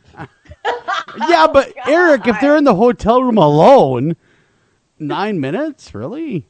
I mean, Yeah, this was a business hotel, so they were almost all businessmen that checked in. And it was always really embarrassing because they would try to get me to take it off the bill because they were billing it to like their, corporate account. And I guess you should have thought about that before you ordered it. Did you ever take one off the bill for them? Did you ever say, well, if you pay cash right now, we can get this off your bill? There was one that I took off the bill because you only lasted like 2 minutes, and it made me feel bad. So I did. Because maybe he didn't watch it. You know what I mean? Well, right. Yeah. I did it for the articles. That was the most effective of all. Exactly. I only watched it for the articles. Wow, that was speedy. That was hasty. That was quick. You're even, never mind. I won't How even did go we further. end up there? How did we end up with Asian porn at the hotel? It was really because, I blame Clarissa for all that. Oh, yes, thought crimes. Exactly. Back to the thought crimes. All right, so quite seriously, because we are coming to the bottom of the hour, so we might as well not start another story in the next 3 minutes. So let's think about what was appropriate, what would be appropriate under similar circumstances for the government to concern itself with. Do you think it was mostly that he was a cop?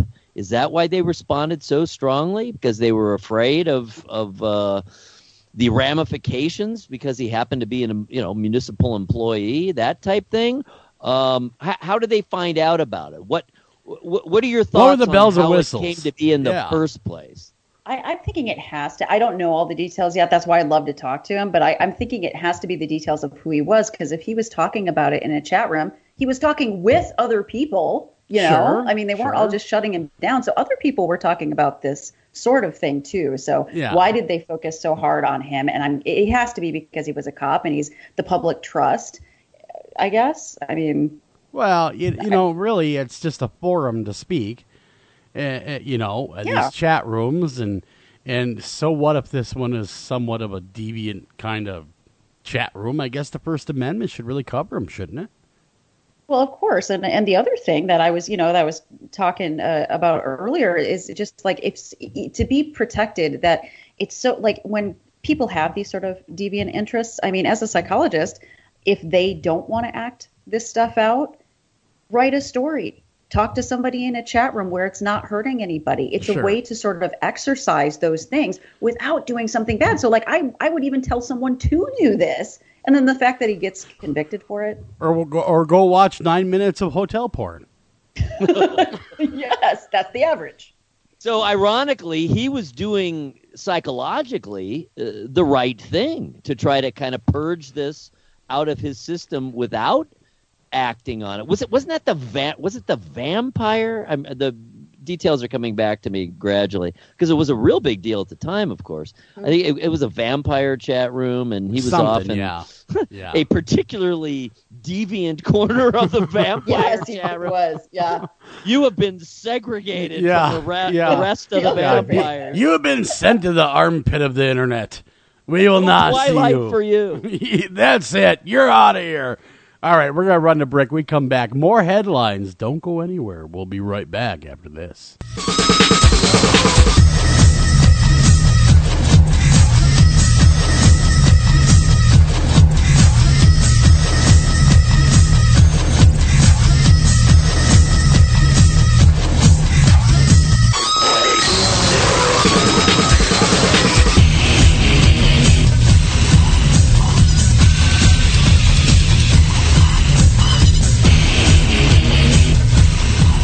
Hey, you listen to After Hours AM, and if you're listening to us via podcast, make sure you like us, follow us, review us, tell your friends about us, tell grandma about us, and keep listening. It's your ideas, work, and creativity that make it your yard. At ACE, we're here to help with hoses and sprinklers to nurture growth, gardening tools for the shape of good things to come, even the right fertilizer and bug killers to make the grass a little greener. You'll find it all now at ACE, your place, with everything you need for your yard, plus helpful advice, almost like we're right there. ACE, the helpful place. Anavar Media LCC is a dedicated team of professionals committed to helping business development scale and protect their websites, mobile applications, enterprise software solutions in the Northeast Ohio area. Locally owned since 2012, our client-centered values truly sets Anavar apart. Contact us today to learn how you can get 25% off your first project. Call them at 234-380-4852. Again, that's 234-380-4852, or visit them at www.anavar.com. Again, that's www.anavar.com. Are you hungry? Hungry as a gremlin? Here's gremlin cereal. Gremlins, gremlins, bite after bite. What a tasty way to satisfy a gremlin appetite. Gremlins is a deliciously sweet, crunchy cereal that satisfies the hungry little gremlin that's in all of us. Gremlins, gremlins, bite after bite. What a tasty way to satisfy a gremlin appetite. Gremlin cereal is part of this complete breakfast. Gremlin, yum yum. Hey everybody, this is Joel Sturgis. Did you know that After Hours AM and America's Most Haunted have a great new website out there? You're going to want to visit America's-most-haunted.com. There you can get all the new content from all the writers for America's Most Haunted, as well as the great haunted headlines everybody loves each and every week, as well as catch After Hours AM live right there, along with podcasts, past shows, and get to know your hosts, as well as contact us all in one stop. You're going to love it. You're not going to want to go anywhere else. So come to America's-most-haunted.com today. You're listening to After Hours AM. Do you have a question for the guests or even the host? That's really easy. Go ahead and email those questions to afterhoursam@gmail.com. Are you feeling like picking up the phone and being part of the show? Call us at 612-326-6874, 612-326-6874. Come be part of the madness.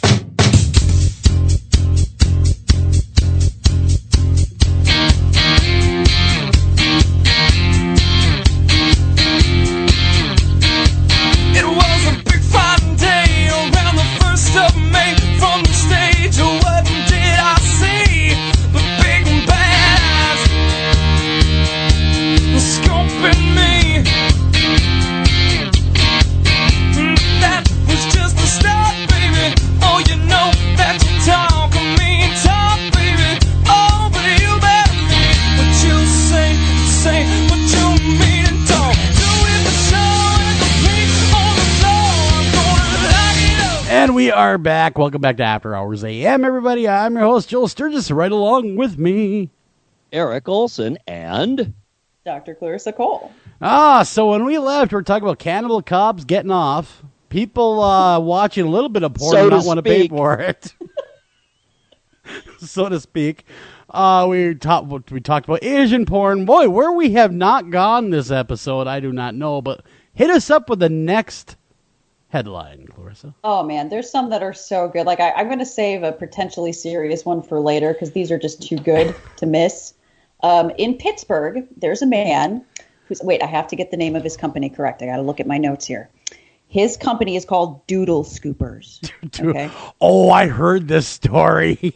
I love this story. So it's called Doodle Scoopers, and I did not even know there were companies that did this, by the way. I'm impressed. It's a company who comes out and cleans up your pet's excrement. He's a crap collector. Yeah, he collects poop for people. For pay. And this is apparently not impressive to girls on dating websites. Don't know why, because Doodle Scoopers is a great name. What do? I pick up poop. So what he did is he went online and he's like, you know what? I got to get a better profile. So I got to get a better profile. And instead of just lying, like everybody else does. Yeah, like everybody else does, like appropriating pictures and stuff. He paid somebody online $100 to give him federal agent credentials. No way. So you're able to go online and get federal agent credentials? Well, they're not real, but but they don't have to be. They just gotta look real. I know. He did, and he's been using them for like years now. And on dating websites saying that he's a federal agent. And he finally got caught because he was trying to use them for everything, like discounts on hotels and stuff. Maybe he's trying to get away with hotel porn. He flashed the badge. I'm a federal agent. For that. I'm a federal agent. I'm here to investigate Asian porn. That's right. I'm here to investigate. It was merely part of the case I was working. It actually sounds like a episode of Supernatural, where they're always FBI agents and they always use names that any idiot should know are fake. Yeah. Agent Buckingham and Agent Ham. Exactly. Agent Nick here. I'm Agent Jim Carrey, and I'm here investigating. I'm a pet detective. Yes, Doogie Howser.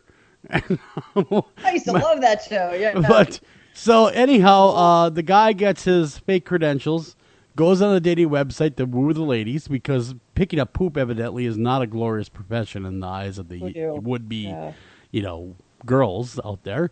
So what does he do with now his newfound credentials? He does everything, man. Like he tries to get out of speeding tickets. He goes to seriously, he tries to go to hotels and get government discounts on rooms. He takes people out, and so eventually all these charges get racked up, and he goes into court and says, "Your Honor, I'm not a bad man. I'm a dumb man." Well, at least he's honest. At least he's honest on that one, because he had to have known that he threw himself on the mercy of the court. Yeah, threw himself on the stupid sword. Oh, it's me. It appears to have worked because he only got a dumbass. fine. Yeah, he got a fine. That's it, and some probation. You can fake being a federal agent. He was so smart. He pled dumb. Look at that. Now that is a shrewd businessman right there.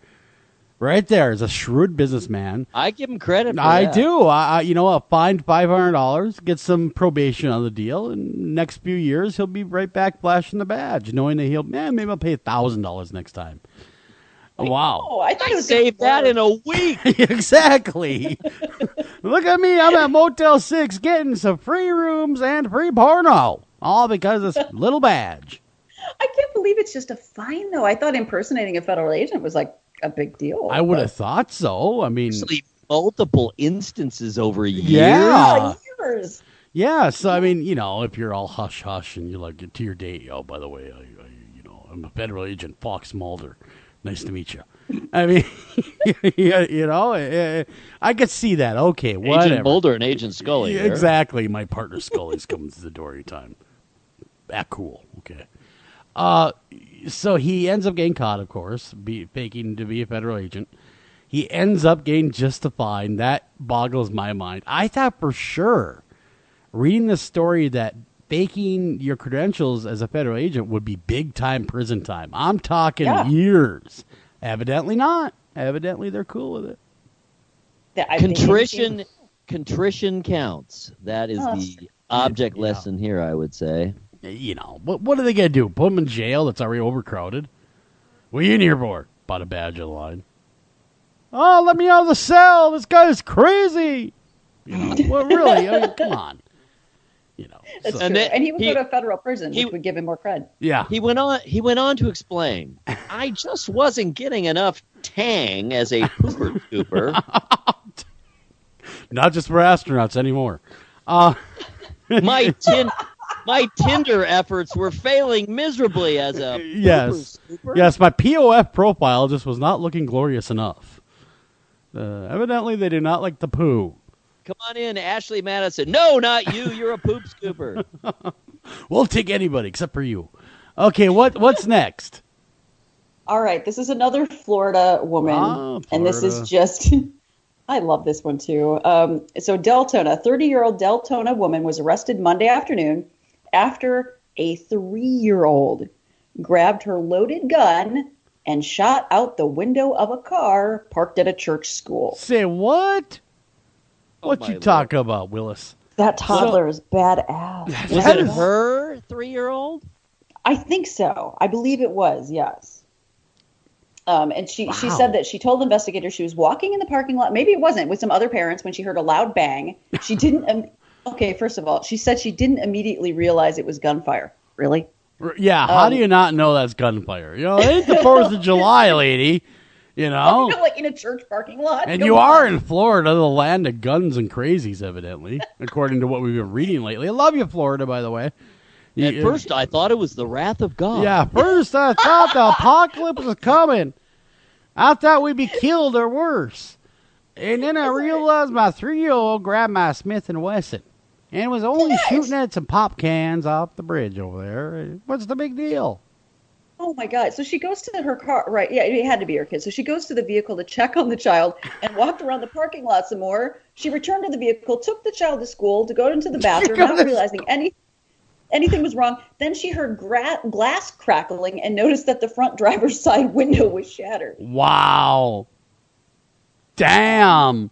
So, okay, you know, this person evidently was not a mental giant. Not very observant. Number one. And I'm looking at pictures of the gal, and she doesn't look exactly like the brightest light bulb in the chandelier. I'll give her that, with her big eyes and her blonde hair. Not saying blondes and big eyes is dumb, but just the look on her face looks dumb right now. You're like, oh, what did I just do to myself? Why would you have a loaded firearm near a toddler in your car, number one? Number two, why would you think everything's hunky-dory and still go on to go to school? And why would you leave a 3-year-old in the car alone? Exactly. Exactly. Why would you even... Abby Maldonado is her name. Yeah. Maldonado, there we go. Maldonado, and if you see her, you know, packing heat, run, because chances are she won't shoot you, but her kid is a hell of a shot. Woman gave birth to more than a year. How does that 3-year-old know how to shoot a gun, by the way? Seriously? Television. You know what? Yeah, it's all video games. It's all the video games' fault. I'm telling you. It's all the video games. But guns are heavy. That is actually a very interesting question. My response, 3-year-old, think about it. All right, so a 3-year-old has been around to a certain extent. Hopefully the 3-year-old hasn't seen a lot of television that would involve people shooting guns, but we don't know. I'd be very interested to hear that, what the viewing habits the crime stats and toddlers and weapons. Well, what the viewing habits of the toddler was. But if it could be proved that information wasn't gleaned through the media, I'm wondering if it kind of proves how intuitive use of a gun is. Is it just something that comes instinctually? Well, being from the Midwest, I've owned a firearm since I was 6. You know what I mean? Well, I've been around them as long as I can remember. You're given a BB gun pretty much when you're 6 years old. For your 6th birthday, you get a Daisy, man. That's what you get. And then by the time you're 12, you get a deer rifle. But there's a big difference between 3 and 6. Well, there is. I'm just saying that, in some cultures, gun cultures, especially hunting cultures, the indoctrination to firearms is fairly young. Florida does not strike me as a heavy hunting community, where she is anyway, in the urban sprawl of where she is. So I would assume she has either used that gun around that child enough to where he knows what it is, because there's no way my 3-year-old could pick up a gun and start shooting.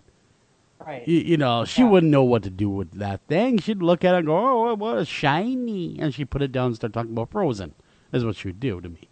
Yeah, Elsa. But in this instance, I'm gonna say that the mother probably shot the gun around the child or took her to the range, done something where it had some type of exposure to know how to operate the mechanism of a firearm. I agree. Yeah. And well, I mean, but the thing, okay, here's the thing, like a 3-year-old, all right, they don't have a lot of strength. No. And I'm assuming obviously it was not a revolver because of that, right? Yeah. Because I don't think a 3-year-old would have the strength to shoot a revolver. So a semi-automatic, like the safety wasn't even on? No, Really? well, exactly. And why do you have one in the chamber anyway? What kind of nut are you? I know. Like safety on, not one, you don't have one in the chamber. I'm always checking When to make sure I'm that, carrying, when I'm packing the old heat, I don't have one in the chamber. I keep that dry, and if I do need it, I will chamber around it. It's not for human beings where I'm at, it's for the wildlife. Is why a lot of us carry firearms up here, is not because we fear each other. We fear the damn bear that's going to come at you. And that's a world of difference than being in an urban setting. Here we are with this young child that obviously knows how to proficiently function this firearm. That's scary.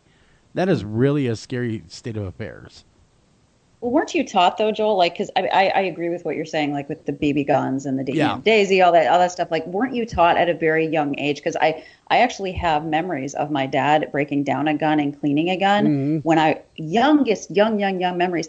And we never had a gun cabinet that locked because he told me what it was. They taught respect. They taught you respect for firearms. Yeah, exactly.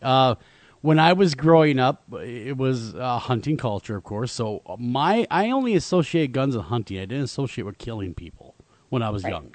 So it was a way to go out, you go hunting. Now, when I was growing up, again, like you're saying, it was not uncommon to have firearms around the house that weren't even locked up. And as a child, you're taught from a very young age, bad. You don't touch that. That is for hunting. That is for this. That is for that. It wasn't up until basically, I'd say, the last 20 years that the big push to lock up your guns was even prevalent anymore. Because now it's like, oh my God, you look at a gun, you're going to jail. And that's because of people like her that are using firearms improperly. It's not the firearm's fault. It is the user's fault. It's like a hammer. You can either hammer a nail or break a window with a hammer. It's entirely up to you what you do. Same with the gun. She should be prosecuted to the fullest extent of the law for reckless discharge of a firearm. Well, and neglect, the child neglect. Exactly. I don't have them written down, but she's got a lot of charges against her. And there I totally should be. agree with it. And there should be. I mean, what kind of person leaves, a child with a loaded firearm in a car and leave them alone, period? I stop at the gas station and I bring my kid in with me. Yeah. You know what I mean? And a lot of people don't do that. I just do not feel comfortable leaving my children in the car at all alone. At all. And so unless it's pay at the pump, I bring them in. Come on, kids, let's go in. And normally they, somehow get me to buy them things, but that's neither here nor there. But really, it comes down to responsible parenting and teaching your children right from wrong. Yeah, agreed. I mean, I knew from a very young age that they were not to be played with, that they were not to be touched, and exactly what they did. And I didn't. I mean, they were never locked up when I was a kid, but I don't think of that as a parental failing because my dad always taught me that this is exactly what a gun is and exactly what it does. And you don't play with it, and neither do your friends. And they didn't. Yeah, exactly. Now, Eric, what was your exposure growing up to guns? Did you have much of one or not? None, zero, absolutely none. I trying to remember when I first fired a gun. It was definitely at a camp. I remember it at a camp. I was probably at least 10, 11, somewhere in that age range. I was really, really afraid of it. I was a little bit excited because, this is cool, I'm going to shoot this, but I was mostly really afraid of it. My family background is both my parents were very, very, very much against guns. My grandfather, though, conversely, having come from South Dakota, so much more an upbringing much more like you guys. And I was growing up in suburban Southern California at the time, so it's not like we were going hunting anywhere near anyway. I mean, we could have gone out to the desert, I would imagine, but nothing nearby. And it was really, my friends, I remember one guy, we had a neighbor, and he was a few doors down, and he himself, he's a few years older than I was, he actually had a gun collection, and I was just astonished that such a thing could even happen. And I know he was a marksman. I mean, that's what he did. He said, "This is what I do. I shoot at targets, and I'm really good at it, and I enjoy doing it." You know, blah, blah, blah, blah, blah. So I said, well, okay, all right, that's fine. I can understand that. So, you know, it wasn't that I wasn't, the notion of any kind of weapon was alien. Like, I remember shooting bows and arrows lots of times. I thought that was cool. We did that. I did that from a fairly young age, a bow and arrow. But it was specifically guns, and I think it was a combination of just my parents. It was the time. It was the place, and it was just kind of the, you know, socio-economic situation. But as I said, my grandfather was a very, very staunch, guns rights support. And he absolutely, that was, unambiguous. And he told me that, though he was not particularly political with me, but he died when I was only 11. So it's not like we got into a lot of talk like that. But it was made clear that other people had different point of views from what my parents did. So it's not like they were trying to hide it. But yeah, my upbringing could not be more different. I have probably fired, this is really true and honest, I have fired a gun of any kind maybe 50 times in my life, and that would be over fewer than 5 occasions. Wow. Yeah, see, now, on the flip side, life. I carry a Ruger GP100 357 Magnum revolver. And it's not for people, it's for animals. And that's why I carry 357, because it's a great hunting round. But people need to exercise, again, responsibility with firearms, and all that responsibility starts at home. Oh, for sure. It never rests on the authorities or someone else. You know, when people's kids kind of go off the reservation, the responsibility does lie with you at some very fundamental level. Well, and that's the teaching thing. Respect for that. If you're going to carry a weapon. That's the thing, because then the law enforcement end up doing your cleanup work, so to speak. Yeah, I mean, they're the ones that have to step in and toe the line where you should have been doing it as a parent the whole time.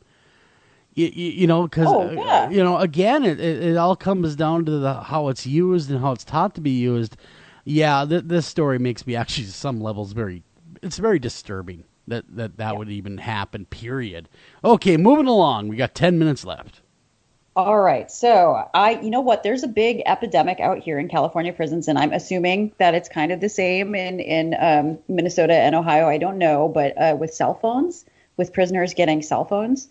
And so I've always assumed that people getting cell phones is kind of like a dirty cop sort of thing, like the cops bring them in. But guards at a Brazilian prison. Now, Brazil, by the way, has one of the largest prison populations in the world with 600,000 inmates. Damn. Yeah. They caught a pigeon with a mobile phone attached to its body and an inmate trying to catch it. So now they're employing pigeons. What a bird brain scheme that was. Wow. So they somehow, I'm surprised the pigeon could carry it, to be honest with you. I mean, some of them have weight to them, and that poor little fella, he must have just been so tired when he got there. Oh my God.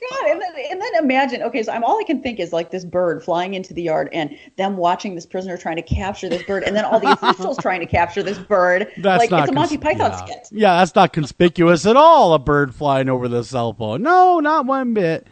So they're now using poor flying animals to smuggle in their cell phones. Who are they going to call once they get a cell phone? Really? I mean, we do call home. We can't order a pizza with it. You're in prison. Everybody. You would not believe what they do, you guys. It's unreal. Oh, man. There are people that have their own websites, their own businesses, their own Tinder profiles, Facebook profiles, their own books, their own companies. You name it. All from cell phones. So they're able to conduct business, and I'm naive to this because I've never done time in prison, thank God. Knock on wood. But I've never done time, so I don't know the culture. So these inmates are taking these cell phones, and I'm assuming smartphones, because you need a smartphone these days to run a business, and they're parlaying this into enterprising things to make money. Wow. Man, they're kind of and some of bunch. them date people that don't realize they're in prison. Okay, now here's the deal. How do you date somebody without ever meeting them? That's not a date. What are you talking about? So I mean, that's kind of a new thing, I think. Have you seen this, Eric? You have kids, like a little bit older than Joel's kids. So like, if they dated somebody online, would you be okay with that if you never saw the person? No, me neither.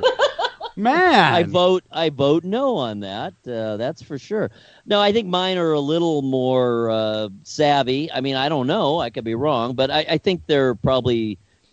They both have been on the internet and they've been cautioned about the internet. Look at it this way: they grew up with the internet. They're the first. My teens, so we're talking 13 and 17. They're the first generation to really grow up with the internet. So they've been hearing these concerns and threats and warnings all along, and they're kind of, they have pretty good spidey sense, I think, to anything creepy going down.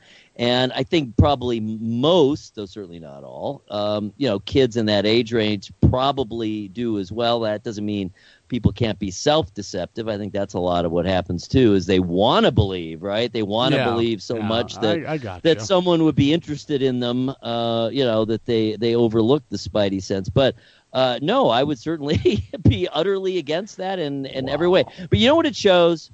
It just shows that even people, maybe it's even especially people who are truly reprehensible, at least as a group, right, are still clever and ingenious as hell. I got a story for you then, Eric. All right, and Clarissa, both of you. My father passed away on the 9th of this month, will be 3 years ago. And my mother, within the last year and a half, started dating. At least, getting to know a few people out there. It became time. You can't sit in the house forever. Get out there, meet a few people. So what does she do? She gets an online dating profile. And I have been married and been with Jennifer for years. I have been out of the dating pool so long, I would not know what to do if I was single yet tomorrow. I would be like, oh, what do I do now with my time? She gets on this dating profile, and there are so many sleazeballs out there, right?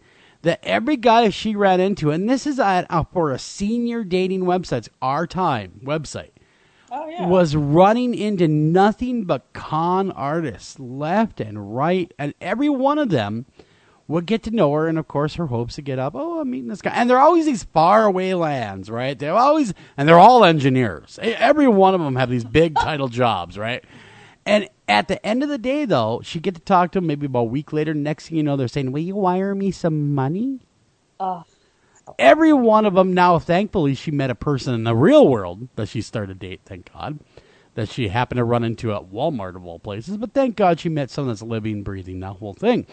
But I guess what I'm saying is, yes, Eric, you're absolutely right. There's a lot of sleazes out there, man, and it's more than I ever realized. Navigating my mother, which I have no idea. I mean, really, quite honestly, I'm the wrong guy if you want me to navigate you through these waters, all right? I'm not your dude.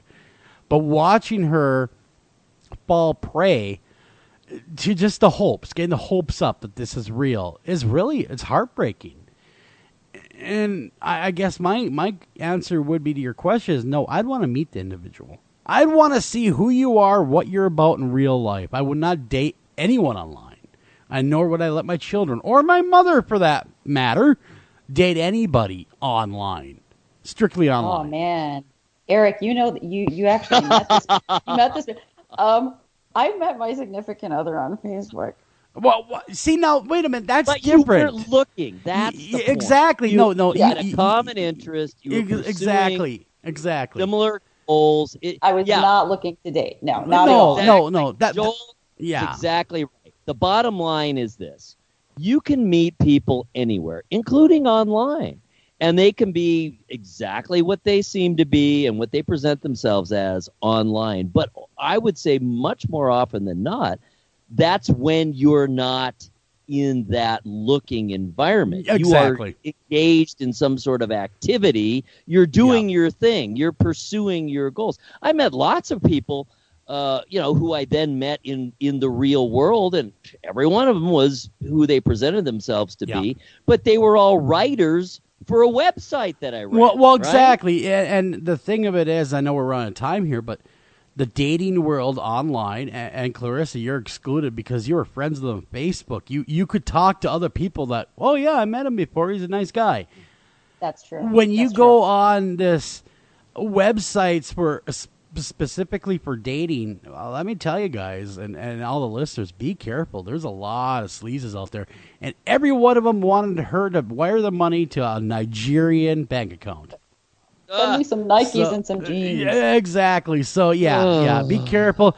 But we got to get out of here. Who do we got on tap tomorrow night, Eric? Just really quickly, because I know it's a big show. It is very exciting. We have the Sunshine Girl, who's one of the internet's biggest sensations. She started off at, I think, 16, or maybe it was even younger, writing stories and then putting them into YouTube videos, fictional accounts. She ended up getting a book deal. She's had a trilogy out. It's The Haunting of Sunshine Girl with Slender Man, and that is who we have on tomorrow. She works with her mother. She stays grounded. She's quite humble. She's really not one of these internet whiz kids. She's a creative and a writer who utilizes the internet as an outlet. And boy, does she have an enormous following. So this should be a huge show. So and it tune should in. Be fascinating. Her real name is Paige. I am looking forward very much to speaking with Paige. I am as well. But until next time, till tomorrow night, take care of each other, love each other, and watch out for those scammers out there. They're around every corner. Thank you for listening to this edition of After Hours AM, and please remember to like us on Facebook and also follow us over on Twitter.